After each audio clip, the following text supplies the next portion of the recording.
ថៃយកសង្លឹកបៀបញ្ហាព្រំដែនធ្វើជាឧបករណ៍នយោបាយឈ្នះឆ្នោតកម្ពុជាបែរជារងទុករាល់ពេលបោះឆ្នោតប្រទេសថៃដែរមើលទៅអត់ទេខ្ញុំយកផ្សេងជារឿងល្អវិញទេសម្រាប់កម្ពុជានោះបាទបើប្រិមិត្តណានៅចាំពាក្យខ្ញុំបានថាទាហានសួរនិយាយគ្នានោះបាទចាំពាក្យខ្ញុំណាបាទនេះគឺជា scenario ដែលត្រូវចេញច្រកនឹងតាំងពីយូរហើយបាទនេះគឺជា the best scenario បំផុតសម្រាប់ស្រុកខ្មែរហើយ that's the best scenario ខ្ញុំមិនចង់និយាយពីមុនមកប៉ុន្តែនេះគឺជា the best scenario សម្រាប់ស្រុកខ្មែរហើយបាទល្អបំផុតហើយមិនអាចលើសនឹងបានទៀតទេលើសនឹងទៅជារឿងរ៉ាវកាន់តែប្រេះតែប្រាស់វិញទេតាមនូតិនឈ្នះបញ្ហាប្រព័ន្ធបន្តជាប់គាំងបន្តទៀតតែយ៉ាងណាតែគាត់ធ្លាប់និយាយថាគាត់នឹងបើកព្រំដែនវិញជាដាច់ខាតបាទអរគុណបាទគាត់និយាយពេលឃោសនាមនុស្សពេលឃោសនានិយាយផ្សេងពេលធ្វើការគឺត្រូវនិយាយផ្សឹងហើយបាទវោហាសាសពេលឃោសនានិងវោហាសាសពេលជាប់ឆ្នោតបានអំណាចរឿងផ្សេងទៅធ្វើផ្សេងអត់មិនអាចនិយាយយ៉ាងបានព្រំដែនប៉ះពាល់មិនតែពលរដ្ឋខ្មែរណាពលរដ្ឋក៏ដែរតាមសុភ័ក្របាទសុភ័ក្រជំរាបសួរបងសូមសួរមួយតើគណៈបកភូមិใจថាជឿដឹកនាំតើសារពីកម្ពុជានឹងតែទៅយ៉ាងណាល្អប្រសើរជាងមុនបាទខ្ញុំឃើញអញ្ចឹងមានភាពបន្តឲ្យរឿងខ្មែរសៀមគឺមានរឿងអត់ខាងបាទអត់ទេមិនអាក្រក់ទេជាខ្ញុំថាមិនអាក្រក់ទេស្ថានភាពនឹងមិនអាក្រក់ដូចពេលមុនពេលបោះឆ្នោតទេផលាក៏ថាបើដាក់កុងតឺន័រដាក់នៅដីខ្លួនឯងទៅបើដាក់មកចិត្តបើដាក់ដីគេអីបាទទីកាពិនចឹងមែនបាទភាវីក៏សួរថាបងតើថៃរៀបចំដាក់ប្រាសាទតាក្របីនិងប្រាសាទតាមន់ធំតាមន់តូចចូលជាប្រាសាទរបស់ថៃដែលខ្លួនបានកំទេចផ្ទាល់តើគូក្បាលពួកថៃយ៉ាងម៉េចដែរបងខ្ញុំអត់ដឹងអ្វីនៅក្នុងគូក្បាលពួកថៃនោះក៏ប៉ុន្តែអ្វីដែលគាត់និយាយហ្នឹងគឺខ្ញុំមើលទៅវាដូចថាចេះតែគាត់ពេកចឹងណាបាទទៅមើលគេហ្នឹងมันអាចតវ៉ាបាននៅគាត់ចូលទៅលើមូលដ្ឋានអីទេបាទមូលដ្ឋានដែលគាត់ប្រើលោកស្រីគាត់មានប្រសាសន៍ថាអត់មានណាតវ៉ាអីហ្នឹងគឺបាទมันអាចយកជាមូលដ្ឋានរឹងមាំបានពេលហ្នឹងទេគឺទៅមានប្លង់មានផែនទីអីដែលមានស័ព្ទហ្នឹងផងដែរអញ្ចឹងណាបាទគូក្បាលគាត់ដើរតែខ្សែលើនឹងភាវីហើយគឺចាប់តាំងពីរបត់នៃសតវត្សមកគឺបានន័យថាចូលសតវត្សថ្មីមកគឺនៅយប់ថ្ងៃបោះឆ្នោតគឺធម្មតាគឺជាយប់ថ្ងៃដ៏អស្ចារ្យសម្រាប់អ្នកដែលប្រកាន់នយោបាយកែតម្រង់តាមលទ្ធិប្រជាធិបតេយ្យហើយវាជាថ្ងៃដ៏ពិបាកវេទនាសម្រាប់អ្នករាជានិយមនៅក្នុងប្រទេសថៃក៏ប៉ុន្តែនៅពេលឥឡូវនេះការបោះឆ្នោតលើកនេះគឺគណៈបកដែលក្រមរាជានិយមគ្រប់គ្រងគឺបានឈ្នះហើយដូច្នេះបើតាមការវិភាគគឺអាចនឹងមានស្ថិរភាពខ្លះនៅក្នុងប្រទេសថៃដែលផ្អែកទៅលើលទ្ធផលនេះលទ្ធផលដំបូងពីការបោះឆ្នោតនៅថ្ងៃអាទិត្យបង្ហាញថាគណៈបកភូមិใจថៃដែលកំពុងកាន់អំណាចគឺកំពុងតែស្ថិតនៅលើផ្លូវទទួលបានអាសនៈចំនួន191នេះបើយោងតាម Bloomberg គាត់ផ្សាយថា191ដែលតួលេខគាត់ចាស់យ៉ាងម៉េចទៅណាបាទឬក៏គាត់សុក្រិតក៏ប៉ុន្តែបើតាមសារព័ត៌មាននៅក្នុងប្រទេសថៃគឺលោកអនុทินបាន200អាសនៈហើយគាត់ថែមទាំងសបាយស្រក់ទឹកភ្នែកយំតែម្ដងបាទគឺទទួលបានអាសនៈ200ជាងតែនៅក្នុងសារព័ត៌មាន Bloomberg ក៏ដាក់191ខ្ញុំជម្រាបជូនប៉ុណ្ណឹងនៅក្នុងសភាតំណាងរាស្ត្រដែលមានសមាជិកចំនួន500រូបដែលស្ទើរតែចំនួន3ដងច្រើនជាងមុនក្នុងការធៀបនឹងការបោះឆ្នោតនៅឆ្នាំ2023គណៈបករបស់នាយករដ្ឋមន្ត្រីអនុทินឆ័ន្ទវីរគុលបានប្រើប្រាស់អត្ថប្រយោជន៍នៃការដែលជាគណៈបកកណ្ដាលអំណាចធ្វើយុទ្ធនាការឃោសនាហើយក៏ប្រគល់នយោបាយជាតិនិយមបាទដែលបណ្ដោះឲ្យបានផុសផុលកាន់តែខ្លាំងឡើងនៅក្នុងប្រទេសថៃក្រោយពីមានចំនួនព្រំដែនដ៏តានតឹងជាមួយនឹងប្រទេសកម្ពុជាហើយលទ្ធផលនេះធ្វើឲ្យអ្នកវិភាគជាច្រើនមានការភ្ញាក់ផ្អើលគណៈបកភូមិใจថៃក៏បានដាក់ខ្លួនឯងជាអ្នកការពារផលប្រយោជន៍រាជវង្សានុវង្សរួមទាំងការទប់ទល់នឹងកិច្ចខិតខំប្រឹងប្រែងណាមួយដើម្បីផ្លាស់ប្ដូរច្បាប់ដែលនឹងអនុញ្ញាតឲ្យមានការពិភាក្សាដោយសេរីអំពីរាជានិយមដែលនៅតែជាប្រធានបទដ៏រសើបនិងហាមឃាត់នៅក្នុងប្រទេសថៃព្រះមហាក្សត្រមហាវិជ្ជលង្កនបានរាជានុញ្ញាតឲ្យលោកអនុทินចូលគាល់នៅមុនថ្ងៃបោះឆ្នោតដែលជាព្រឹត្តិការណ៍មួយដែលមិនតាក់ទងនឹងការបោះឆ្នោតជាផ្លូវការទេប៉ុន្តែបានតាក់ទាញចំណាប់អារម្មណ៍ដោយសារតែពេលវេលានៃការអនុញ្ញាតឲ្យនោះគឺពាក្យនឹងការបោះឆ្នោតលោកធីធីណានពងសុធិរៈសាស្ត្រាចារ្យផ្នែកវិទ្យាសាស្ត្រនយោបាយនៅសាកលវិទ្យាល័យ ជួលឡង្កនដែលបានសរសេរអំពីនយោបាយថៃអស់រយៈពេលជាច្រើនទសវត្សរ៍មកហើយបាននិយាយថាពេលខ្លះអរិយឬក៏ពួកបិសាចដែលអ្នកស្គាល់អាចជាមនុស្សម្នាក់ដែលអ្នកអាចរស់នៅជាមួយបានគឺគេគ្រប់គ្នាកំពុងតែគិតអំពីនិរន្តរភាពនិងស្ថិរភាពហើយអញ្ចឹងដូច្នេះជាមួយអ្នកអាក្រក់មួយចំនួនក៏គេទៅប្រឹងប្រែងរស់នៅជាមួយគ្នាលោកបានបន្ថែមថាការភ្ញាក់ផ្អើលដែលបង្កឡើងនៅព្រះបរមរាជវាំងគឺមានសារៈសំខាន់ណាស់នៅក្នុងការជួយជំរុញគណៈបករបស់លោកអនុทิនដោយលោកបានថ្លែងសម្ដៅទៅលើការចូលគាល់ព្រះមហាក្សត្រដោយលោកអនុทิនផ្ទាល់ពីព្រោះនេះជាការមួយបង្ហាញថាគឺព្រះមហាក្សត្រគាំទ្រលោកអនុทิនជាបេក្ខជនមួយសម្រាប់នាយករដ្ឋមន្ត្រីនេះគឺជាការបញ្ជូនសារយ៉ាងច្បាស់ក៏ប៉ុន្តែមិនបញ្ចេញសម្លេងលទ្ធផលនេះតំណាងឲ្យសេណារីយ៉ូដ៏ល្អបំផុតសម្រាប់ស្ថាប័នរាជានិយមដែលបានប្រើប្រាស់រដ្ឋប្រហារយោធានិងការសម្រេចចិត្តរបស់តុលាការដើម្បីទម្លាក់នាយករដ្ឋមន្ត្រីចំនួន6នាក់ចាប់តាំងពីដើមសតវត្សមករួមទាំងមហាសេដ្ឋីទូរគមនាគមន៍លោកថាក់ស៊ីនស៊ីណាវ៉ាត់និងសម្ព័ន្ធមិត្តរបស់គាត់ផងដែរលទ្ធផលនេះក៏ជាការដើរថយក្រោយដ៏សំខាន់សម្រាប់ចលនាគាំទ្រលទ្ធិប្រជាធិបតេយ្យដែលបានព្យាយាមកាត់បន្ថយអំណាចរបស់រាជានិយមអ្នកបោះឆ្នោតថៃដែលបានជ្រើសរើសជំនួសមកវិញសម្រាប់គណៈបកដែលប្រកាន់គោលនយោបាយផ្លូវកណ្ដាលឲ្យមកកាន់អំណាចនេះគឺគណៈបកនេះបានចំណាយពេលអស់ជាច្រើនឆ្នាំមកហើយធ្វើការងារដោយចងសម្ព័ន្ធភាពជាមួយនឹងរដ្ឋាភិបាលសម័យនោះដែលជាធម្មតាការធ្វើដូចនេះគឺដើម្បីជាថ្នូរនឹងការទទួលបានតំណែងសំខាន់នៅក្នុងគណៈរដ្ឋមន្ត្រីឥឡូវនេះគណៈបកភូមិใจថៃនឹងមានឱកាសដឹកនាំអ្វីដែលជាសម្ព័ន្ធភាពភាគច្រើននៅក្នុងសភាជាន់ទាប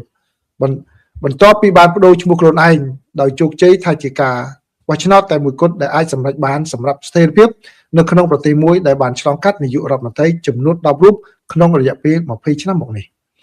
លោកអនុทิនបានប្រាប់អ្នកយកព័ត៌មាននៅល្ងាចថ្ងៃអាទិត្យថាយើងគិតថាប្រទេសថៃឥឡូវនេះស្ថិតក្នុងស្ថានភាពមានស្ថិរភាពហើយយើងទន្ទឹងរង់ចាំបន្តទៅមុខនឹងការបង្កើតគណៈរដ្ឋមន្ត្រីនិងរដ្ឋាភិបាលដែលកាន់តែរឹងមាំលោកនៅតែត្រូវការដៃគូសម្ព័ន្ធភាពដើម្បីធានាឲ្យបានសម្លេងច្រើនចំនួន251អាសនៈដែលត្រូវការដើម្បីបង្កើតរដ្ឋាភិបាលសម្រាប់កាន់អំណាចដៃគូសក្តានុពលរួមមានគណៈបកភឿថៃដែលគាំទ្រដោយប្រជានិយមគឺលោកថាក់ស៊ីនស៊ីណាវ៉ាត់ដែលមានអាសនៈចំនួន74និងគណៈបកខ្លាថាមដែលមានអាសនៈចំនួន59ក៏ដូចជាគណៈបកតូចៗមួយចំនួនផងដែរសម្រាប់អ្នកតាមដានប្រទេសថៃសំណួរដ៏ចម្បងឥឡូវនេះគឺថាតើលោកអនុทินអាចទាញអត្ថប្រយោជន៍ពីការបង្ហាញលទ្ធផលដ៏រឹងមាំរបស់លោកនៅក្នុងការស្ទង់មតិនៅក្នុងការបោះឆ្នោត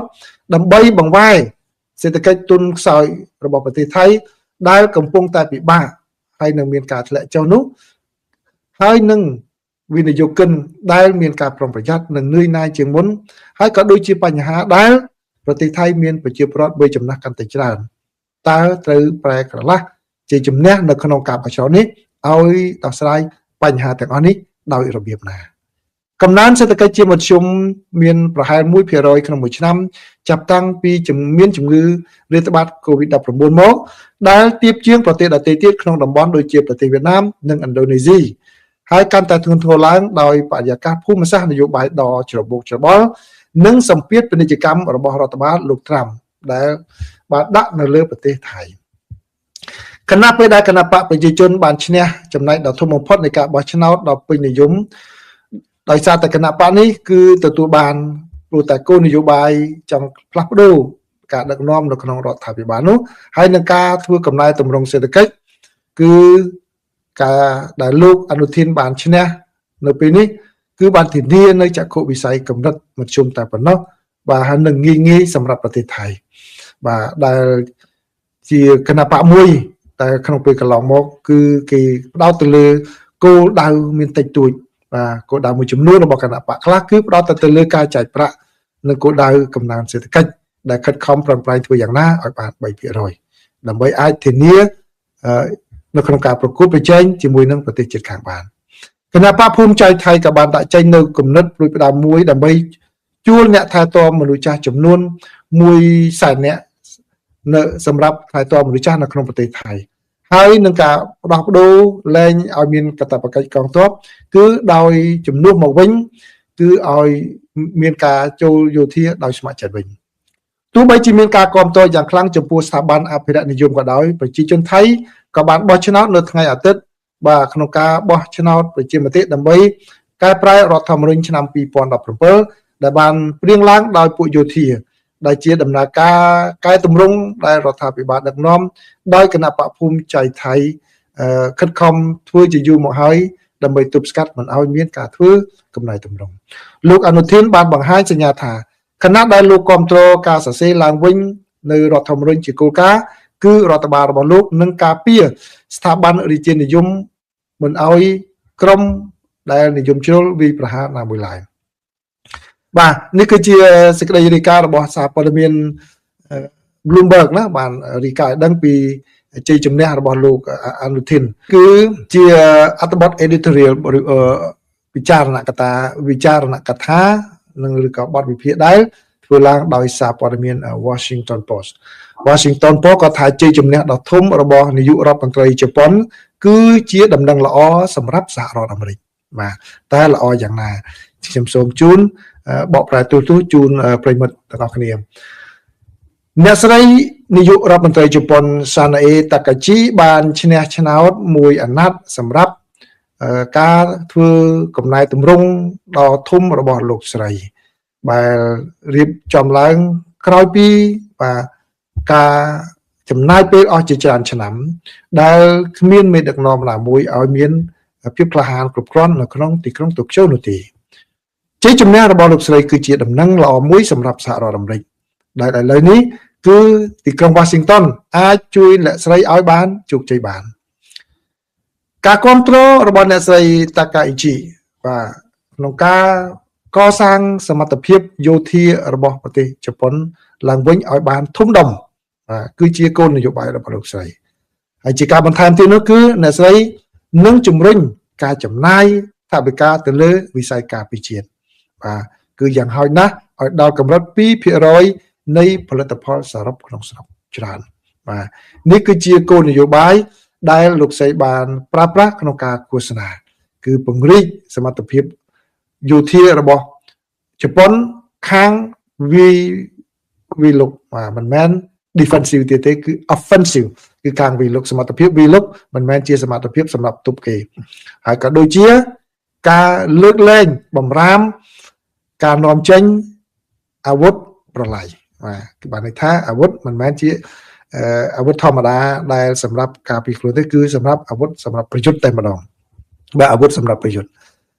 ជ័យជំនះដ៏ជោគជ័យជ័យជំនះដ៏ធំរបស់លោកស្រីគឺជាការមួយផ្ដល់នៅសាច់ដុំបន្ថែមទៀតនៅឲ្យមានសម្លេងភាគច្រើននៅក្នុងសភាដល់លោកស្រីដែលរឿងនេះនឹងអនុញ្ញាតឲ្យលោកស្រីអាចនឹងបាទលុបចោលបោះឆ្នោតលុបចោលនៅមាត្រាមួយនៅក្នុងរដ្ឋធម្មនុញ្ញដែលបានកំណត់ឲ្យប្រទេសជប៉ុនត្រូវប្រកាន់សន្តិភាពបាទដែលជារដ្ឋធម្មនុញ្ញមួយទៅបានសរសេរឡើងក្រោយពីសង្គ្រាមលោកលើកទី2នៅក្នុងរបៀបបរិយារបស់អ្នកស្រីប្រសិនបើត្រូវបានសភាអនុម័តវិញគឺជប៉ុនអាចនឹងប្រកាន់តួនាទីខាងផ្នែកសន្តិសុខកាន់តែធំជាងមុនដើម្បីទប់ទល់ជាមួយនឹងប្រទេសចិនបាទអ្នកស្រីមានគម្រោងនឹងធ្វើដំណើរមកធ្វើទស្សនកិច្ចទៅរដ្ឋធានី Washington នៅថ្ងៃទី19ខែមីនានេះខែក្រោយនេះបាទហើយគឺអ្នកស្រីបាននិយាយថាដំណើរទស្សនកិច្ចនេះគឺជាការមួយបើកបង្ហាញនៅសក្តានុពលដែលមិនមានអ្វីអាចទប់ស្កាត់បាននៅក្នុងទំនាក់ទំនងរវាងសហរដ្ឋអាមេរិកជាមួយនឹងប្រទេសជប៉ុនដូច្នេះលទ្ធផលនេះជាការឆ្លុះបញ្ចាំងអំពីការទទួលស្គាល់កាន់តែកើនឡើងនៅក្នុងចំណោមប្រជាពលរដ្ឋជប៉ុនដែលថាទីក្រុងប៉េកាំងគឺជាអ្នកដែលបង្កការគំរាមកំហែងដល់ការរស់រានមានជីវិតរបស់ប្រទេសជប៉ុនពួកគេក៏បានគ្រប់គ្រងលោកស្រី Takaichi បាទបន្ទាប់ពីលោកស្រីបានប្រឈមមុខជាមួយនឹងប្រធានាធិបតីនៃប្រទេសចិនគឺលោកស៊ីជីនពីងដែលជាមេដឹកនាំផ្ដាច់ការដោយបាននិយាយថាបើសិនជាចិនហ៊ានវាយប្រហារដែនកោះតៃវ៉ាន់គឺប្រៀបដូចជាការវាយប្រហារដោយផ្ទាល់គម្រាមកំហែងដោយផ្ទាល់ មិនមែនវាប្រាគឺជាការគម្រាមកំហែងដោយផ្ទាល់ចំពោះប្រទេសជប៉ុននៅពេលនោះគឺប្រទេសចិនបានធ្វើប្រតិកម្មដោយគម្រាមកំហែងខាងផ្នែកយោធាក៏ដូចជាការធ្វើពហិការខាងផ្នែកសេដ្ឋកិច្ចដែលធ្វើឲ្យប្រទេសជប៉ុនខាតបង់ចំណាយហើយក៏ដូចជាមានការគម្រាមកំហែងមួយចំនួនទៀតយ៉ាងក្តៅគគុកផងដែរគឺ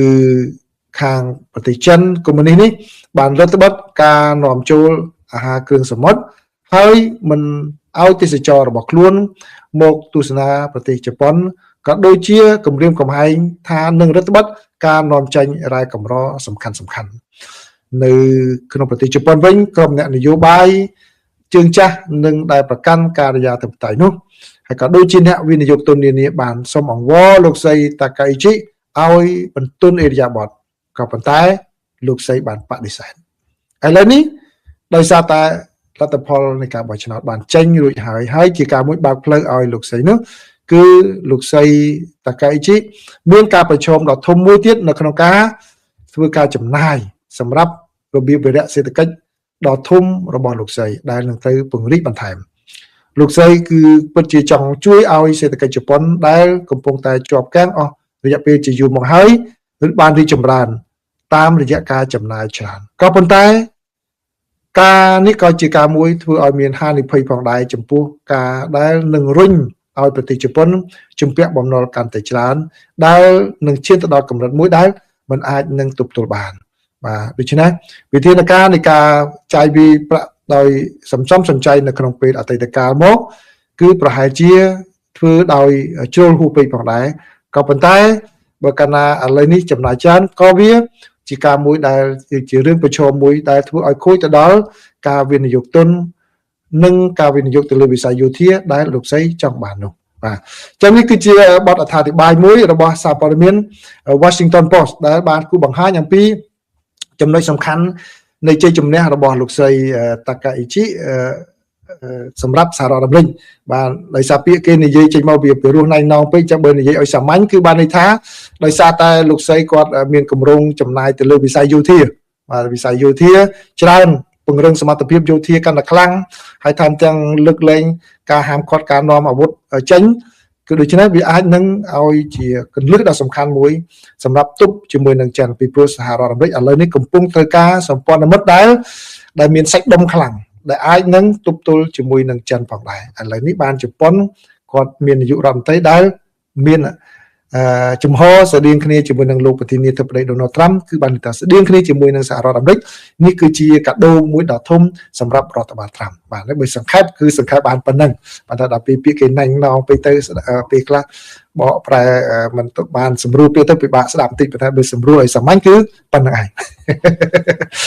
បាទជំរាបសួរបងក្នុងករណីពិភពលោកច្របូកច្របល់តែយើងអាចទាមទារដីយើងវិញបានឬទេតាមយន្តការច្បាប់អន្តរជាតិបើមិនបានតែយើងត្រូវធ្វើដោយម្ដេចសូមអរគុណតាមប្រវត្តិសាស្ត្រទឹកដីយើងតែងតែរួញនៅពេលមានចំនួនសំណួរនេះល្អច្រើនបាទល្អខ្លាំងមែនតើហ្មងបាទខ្ញុំនិយាយដដែលគឺខ្ញុំនៅតែមានជំនឿទៅលើយន្តការអន្តរជាតិដដែលបាទมันអាចនឹងប្រទេសណាមួយប្រើកម្លាំងដើម្បីគូសផែនទីថ្មីដោយឯកតោភាគីបានទេបាទតែមានយន្តការអន្តរជាតិដើម្បីជួយដោះស្រាយជួយទប់បញ្ហាហ្នឹងគាត់ថាយន្តការមានហើយប៉ុន្តែសម្រាប់ប្រើយន្តការមួយណាវាអាស្រ័យទៅលើកម្ពុជាខ្លួនឯងហ្នឹងអញ្ចឹងបាទដូចតែខ្ញុំនិយាយអញ្ចឹងនៅក្នុងតតិយុទ្ធសាស្ត្រក៏ដោយការលេងល្បែងបៀអីក៏ដោយបាទបើកាលណាយើងមានស្លឹកបៀ10ក្នុងដៃគេមិនមែនដាក់ទៅផឹងទៅលើតុអស់ឃើញអស់ហ្នឹងទេដល់អញ្ចឹងគេមិនដឹងគេដឹងអស់លេងបាទអញ្ចឹងយើងទោះបីគេទាយយើងថាតាក់ទុយបន្ទាប់ទៅនេះក៏ដោយក៏ប៉ុន្តែក៏គេប្រើបើមានក្បួនមានຂະຫນាតគេដែរដោយដែលខ្ញុំធ្លាប់តែងតែនិយាយនៅក្នុងពេលកន្លងមកថាសូម្បីតែប្តីប្រពន្ធមុននឹងលែងគ្នាហ្នឹងក៏គេឲ្យយើងនៅបែកគ្នាជួបអ្នក counselor ហ្នឹងនិយាយយ៉ាងម៉េចជួបលើកទី1លើកទី2និយាយសម្រាប់សម្រួលយ៉ាងម៉េចទៅបានមិនព្រមគ្នាបានគេសម្រេចថាអូខេឥឡូវឡើងតុលាការចែកទ្រព្យចែកគូនអីតាមហ្នឹងទៅលែងគ្នាទៅបាទគេឲ្យប្រើយន្តការនោះទាំងអស់ដូចតែខ្ញុំនិយាយលើកមុនថាមិនមែនមានន័យថាដូចជា ICJ ហ្នឹងអត់ប្រយោជន៍ទេមានប៉ុន្តែគាត់ថា មុបឡើងទៅមកដល់កម្រិតហ្នឹងថាយើងត្រូវធ្វើយ៉ាងម៉េចប្រើវិធីយ៉ាងម៉េចអាហ្នឹងទៅតាមការជ្រើសរើសរបស់ថ្នាក់ដឹកនាំនៃប្រទេសនីមួយៗបើគាត់យល់ថារឿងវាលំបាកយ៉ាងម៉េចវាជួបបញ្ហាយ៉ាងម៉េចមុខក្រោយយ៉ាងម៉េចនៅក្បែរគ្នាបើយើងភ្លុបឡើងធ្វើអញ្ចឹងតែយើងត្រូវធ្វើយ៉ាងម៉េចនិយាយរួមក៏ត្រូវកសាងសំណុំរឿងយ៉ាងម៉េចរួមចងក្រងឯកសារយ៉ាងម៉េចហ្នឹងរឿងរបស់គាត់បាទគាត់ថាអ្វីដែលមានហ្នឹងគឺនៅក្នុងហ្នឹងវាមានស្រាប់ហើយប៉ុន្តែប្រើមួយណាជារឿងរបស់គាត់អញ្ចឹងត្រឡប់មកសំណួរសុភ័ណ្ឌវិញខ្ញុំនៅតែមានជំនឿអញ្ចឹងបាទហើយបើតាមអ្វីដែលថៃនិយាយអំបញ្ញមិញនេះបាទទោះបីជាមានអ្នកខ្លះមិនជឿពាក្យថៃអ្នកខ្លះក៏ថាជឿ 50% មិនជឿ 50% បាទក៏ខ្ញុំនៅយល់ថាអ្វីដែលថៃធ្វើជាពិសេសរឿងកុងតឺន័រហ្នឹងបាទគឺជាពាក្យមួយដែលគាត់និយាយនឹងខ្ញុំជឿកន្លែងនេះថាគាត់ដាក់វិធានការដើម្បីសន្តិសុខការពារក្នុងរឿងហ្នឹងប៉ុន្តែត្រឹមកម្រិតណាយើងចាំមើលដែរថាគាត់ដាក់ដល់ពេលណាដោះស្រាយពេលណាចាំដល់រដ្ឋាភិបាលថ្មីចេញមកហើយបានធានាអត់មានការបាញ់គ្នាយ៉ាងម៉េចទៀតហើយគាត់ដកចេញយ៉ាងម៉េចរឿងមកគាត់ណាអាហ្នឹងគឺយើងចាំមើលតង់ចំណុចហ្នឹងទេហើយក៏យើងត្រូវយកអា post ដែលគាត់សរសេរហ្នឹងបាទភាសាដែលគាត់បង្ហោះហ្នឹងទុកជាឯកសារផងបាទដែលថាគាត់ដាក់ហ្នឹងគឺបាទជាវិធានការបណ្ដោះអាសន្នទេមួយថ្ងៃក្រោយគាត់ដូរពាក្យដូរសម្ដីយ៉ាងម៉េចថាកន្លែងហ្នឹងកន្លែងខ្ញុំឯណានៅទៅធ្វើរបស់អាមកទេឥឡូវមានផែនទីពីណាមកបាទគឺយើងត្រូវតែចាប់ឲ្យគាត់ទទួលខុសត្រូវអញ្ចឹងបាទអញ្ចឹងបើសិនជាឲ្យសួរខ្ញុំថាតើយើងទៅវាយប្រហារតបតទៀតយ៉ាងម៉េចប្រើកម្លាំងយោធាយ៉ាងម៉េចខ្ញុំថាបើសិនជាយើងសម្រេចប្រើយន្តការការទូតយន្តការផ្លូវច្បាប់ហើយគួរតែប្រើនឹងអស់សិនទៅបាទអស់ជំរឿសិនទៅចាំយើងគិតរឿងអីផ្សេងទៀតបាទឬក៏ប្រើយន្តការមិននិយាយលេងណាថែមណាប្រើយន្តការការទូតផ្លូវច្បាប់នោះអស់សិនទៅប្រើនឹងបដាសង្ងំកសាងកម្លាំងពង្រឹងកម្លាំងបដាស្រាប់តែតុលាការចេញមកយើងឈ្នះហើយមិនព្រមចេញបានយើងអនុវត្តសាលដីកាទៅតាមតុលាការសម្រេចនឹងតាមនឹងទៀតក៏បានដែរបាទពេលហ្នឹងគឺច្បាស់ហើយណាតែត្រូវចេញឥឡូវចេញមិនចេញឥឡូវខ្ញុំប្រើយន្តការboard of peace របស់ខ្ញុំមកគឺក្រុមប្រឹក្សាសន្តិភាពរបស់ខ្ញុំមកហើយដើម្បីដេញតែឯងអញ្ចឹងក៏មានដែរឃើញទេបាទអញ្ចឹងអរគុណសំភ័ណ្ឌណាដែលបានសួរអញ្ចឹងបាទឥឡូវសូមទទួលសំណួរមួយទៀតចុះបាទសំណួរមួយទៀតបាទមើលសំណួរណាស្រួលខ្ញុំរកថាសំណួរណាស្រួលឆ្លើយឥឡូវសូមសំណួរខំរត់មួយចុះបាទលោកពូសូមយោបល់សម្រាប់អ្នកដែលចូលចិត្តប្រៀបកម្ពុជានិងប្រទេសដទៃដែលជឿនលឿនបាទសំណួរនឹងល្អមែនតើបាទសំណួរនឹងល្អមែនតើឥឡូវខ្ញុំសូមនិយាយប៉ុណ្ណេះទៅចុះបាទសូមនិយាយប៉ុណ្ណេះទៅចុះការដែលយើងសម្លឹងទៅប្រទេសដទៃដើម្បីជាគំរូបាទជាគំរូឬក៏គេហៅថាជា inspiration aspiration ក៏ដោយជាការបំផុសស្មារតីក៏ដោយជាការលើកទឹកចិត្តបំផុសទឹកចិត្តយើងក៏ដោយអត់មានអីខុសទេបាទយើងត្រូវហ៊ានតែមើលទៅលើអញ្ចឹងប្រទេសណាដែលគេជឿនលឿនឧទាហរណ៍ដូចជានៅសិង្ហបុរីនាយករដ្ឋមន្ត្រីសិង្ហបុរីមានពាក្យមួយដែលគេល្បីល្បាញដែលតែគាត់ធ្លាប់និយាយលោកលីខុនយូធ្លាប់និយាយជាមួយនឹងព្រះបរមព្រះសវណ្ណកោដ្ឋណាគឺសម្ដេចសីហនុបាទក្នុងពេលកន្លងមកគាត់ថាគាត់សង្ឃឹមថាថ្ងៃណាមួយសិង្ហបុរីនឹងបានដូចភ្នំពេញបាទគឺភ្នំពេញពេលនោះផ្លូវ30ម៉ែត្រណាផ្លូវភ្នំពេញផ្លូវនរោត្តមគេផ្លូវ30ម៉ែត្រដែរពេលហ្នឹងគេផ្លូវ30ម៉ែត្រគឺហឺហាណាបាទនៅក្នុងតំបន់ពេលហ្នឹងហឺហាណាថៃក៏មិនដល់ពេលហ្នឹងដែរបាទហឺហាមែនតើបាទអញ្ចឹងនោះគឺថាជាក្តីច្នៃជា the pearl of Asia ជាគុជខ្យងមួយរបស់អាស៊ីតែម្ដងខាងហ្នឹងណា the pearl of Asia Cambodia បាទគឺសុខមាអញ្ចឹងទៅគឺប្រទេសនៅក្នុងតំបន់ហ្នឹងមើលមកកម្ពុជាដោយក្តីច្រណែនបាទហើយនាយករដ្ឋមន្ត្រីសិង្ហបុរីលាស់មាត់អញ្ចឹងថាសង្ឃឹមថាថ្ងៃណាមួយគឺសិង្ហបុរីនឹងដូចកម្ពុជាបាទនេះគឺជា vision ការចង់បានរបស់គាត់ដែលសម្លឹងមកប្រទេសដែលគេខ្ពស់ជាងដូច្នេះមិនមែនជារឿងខុសឆ្គងអីទេការដែលយើងមើលអញ្ចឹងហើយឬក៏យើងចង់និយាយថាអូថ្ងៃណាមួយយើងអាចនឹងមានប្រព័ន្ធយុទ្ធធម៌មួយដូចសហរដ្ឋអាមេរិកបាទឬក៏យើងមានយោធាមួយដូចសហរដ្ឋអាមេរិកឬក៏យើងមានផ្លូវខ្វាត់ខ្វែងដូចនៅបារាំងនៅអីអញ្ចឹងបាទអានោះគឺជារឿងមួយមិនខុសទេអានោះគឺជាការមួយដែលយើងសម្លឹងទៅគេនឹងមួយណាបាទគឺដើម្បីជាមេរៀនរបស់យើងជាការជំរុញទឹកចិត្តរបស់យើង របៀបដូចយើងនៅរៀនរាល់ថ្ងៃចឹងក្មួយរៀនក្មួយធ្វើការនេះគេថាថ្ងៃណាមួយគឺឲ្យមានទ្រព្យសម្បត្តិច្រើនដោយលោកអុកញ៉ានេះអុកញ៉ានោះលោកនេះលោកនោះអញ្ចឹងទៅឬក៏បាទមានគេស្គាល់ច្រើនដូចពូកំសែងអីចឹងមកអានោះវាមិនមែនជារឿងខុសឆ្គងទេបាទនោះគឺជារឿងមួយដែលយើងសម្លឹងក៏ប៉ុន្តែអ្វីដែលការពិតគឺយើងត្រូវមើលអ្វីដែលនៅក្នុងស្រុកយើងមានបាទការប្រៀបធៀបខ្លះយើងត្រូវមើលថាតើធនធានយើងមានយ៉ាងម៉េចឧទាហរណ៍ដូចថាបើយើងទិញឡានមួយយើងចង់បានសេដេសថ្ងៃក្រោយយើងអាចចង់បានសេដេសបាទប៉ុន្តែដើម្បីបាន Mercedes យើងត្រូវប្រឹងយ៉ាងម៉េចធ្វើការយ៉ាងម៉េចដើម្បីបាន Mercedes ហ្នឹងបាទឡានឬក៏ BMW ហ្នឹងចឹងមកចឹងបើកាលណាយើងមើលខ្លួនយើងផងយើងដឹងថាយើងនៅក្នុងកម្រិតណាធនធានយើងមានកម្រិតណាទាំងធនធានមនុស្សទាំងធនធានហេតុវត្ថុយើងមានកម្រិតណាការអប់រំអីប៉ុណ្ណាយើងត្រូវដឹងខ្លួនយើងប៉ុណ្ណឹងបើកាលណាយើងមើលតែប្រទេសគេធំហើយយើងយកមកជន់ឆ្លីមាក់ងាយប្រទេសរបស់យើងធនធានរបស់យើងអានឹងក៏វាមិនល្អដែរអានឹងប្រៀបដូចជាក្មេងម្នាក់ដែលពេញវ័យក្រមុំគាត់សម្លឹងមើលកូនអុកញ៉ាដែលគេមានឡានមានអីជិះនេះគាត់ខឹងឪពុកម្ដាយគាត់ថាហេតុអីក៏ឪពុកម្ដាយខ្ញុំក្រម្លេះគាត់មិនព្រមធ្វើការរៀនសូត្រជួយឪពុកម្ដាយគាត់គិតតែជេរឪពុកម្ដាយគិតសង្ងំក្នុងបន្ទប់អានឹងក៏វាមិនល្អដែរបាទបើយើងប្រៀបធៀបជាមួយគេដោយមិនប្រឹងធ្វើមិនប្រឹងអីចាំតែជេរចាំតែខឹងអានឹងក៏វាអត់បានប្រយោជន៍អីដែរយើងនៅតែរស់នៅក្នុងភពងងឹតមួយនៅក្នុងលក្ខណៈមួយដែលជាអ្នកដែលគេថាគិតអវិជ្ជមានជាប់ចំណិចបាទអញ្ចឹងដើម្បីឲ្យបានទៅដល់ដូចគេតែយើងនៅក្នុងខ្លួនយើងចូលរួមចំណែកយ៉ាងម៉េចតើមានកន្លែងណាដែលជាចំណុចដែលយើងអាចចូលរួមបានចំណុចណាដែលមិនល្អដែលយើងអាចនិយាយបានខ្ញុំសូមបញ្ចប់ដោយលើកជាឧទាហរណ៍មួយដែលខ្ញុំមិនដែលនិយាយតែខ្ញុំ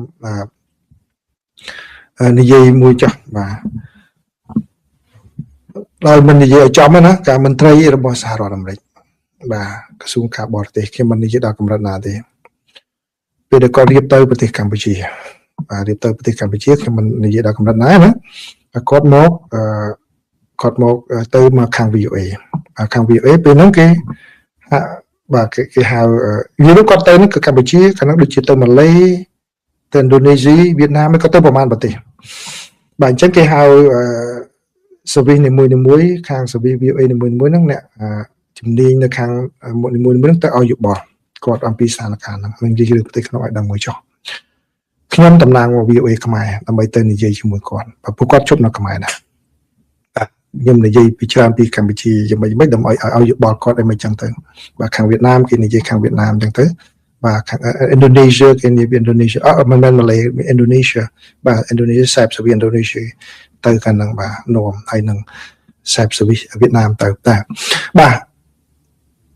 ពាក្យចុងក្រោយមួយដែលគាត់និយាយដែលខ្ញុំចាំបាទខ្ញុំដឹងណាស់ប៉ុន្តែគាត់និយាយលឺពីមាត់គាត់ថាយើងមិនមែនចង់យកគំរូអ្វីដែលមាននៅក្នុងសហរដ្ឋអាមេរិកធ្វើបានដល់កម្រិតហ្នឹងទៅដាក់នៅលើប្រទេសទាំងអស់នោះទេនៅកម្ពុជាវៀតណាមឥណ្ឌូនេស៊ីជាដើមគ្រាន់តែយើងចង់ឲ្យបានកម្រិតណាមួយដែលស្ថិតនៅក្នុងកម្រិតដែលកម្ពុជាអាចធ្វើបានដោយគោរពស្តង់ដារជាលក្ខណៈមូលដ្ឋានជាលក្ខណៈមូលដ្ឋាននៃលទ្ធិប្រជាធិបតេយ្យនិងសិទ្ធិមនុស្សអីនឹងជាដើមបាទគឺមិនអាចយកគំរូសហរដ្ឋអាមេរិកទៅដាក់ទាំងស្រុងបានទេប៉ុន្តែអាចនឹងប្រើគំរូរបស់កម្ពុជាឬក៏វៀតណាមឬក៏ឥណ្ឌូនេស៊ីដែលអាចនឹងសំយោគបញ្ចូលគ្នានៅអ្វីដែលជាចំណុចមូលដ្ឋានគ្រឹះដែលមានជាសកលតែកម្ពុជាក្តីវៀតណាមក្តីដែលជាអ្នកបានចុះហត្ថលេខាទៅលើសេចក្តីប្រកាសស្តីអំពីសិទ្ធិមនុស្សនិងលទ្ធិប្រជាធិបតេយ្យនេះជាដើមបាទដូច្នេះជាសរុបមកវិញអ្វីដែលគាត់ចង់និយាយគឺមិនមែនមានន័យថាអាមេរិកគាត់ដើរដល់គីឡូម៉ែត្រលេខ100ហើយស្រាប់តែមកដល់គាត់ដំណើរទៅខ្មែរហើយមកវិញគាត់ចង់ឲ្យខ្មែរមកដល់គីឡូម៉ែត្រលេខ100ដែរទេគាត់ថាធ្វើម៉េចឲ្យកម្ពុជាកុំនៅស្ងៀមគឺបន្តធ្វើដំណើរ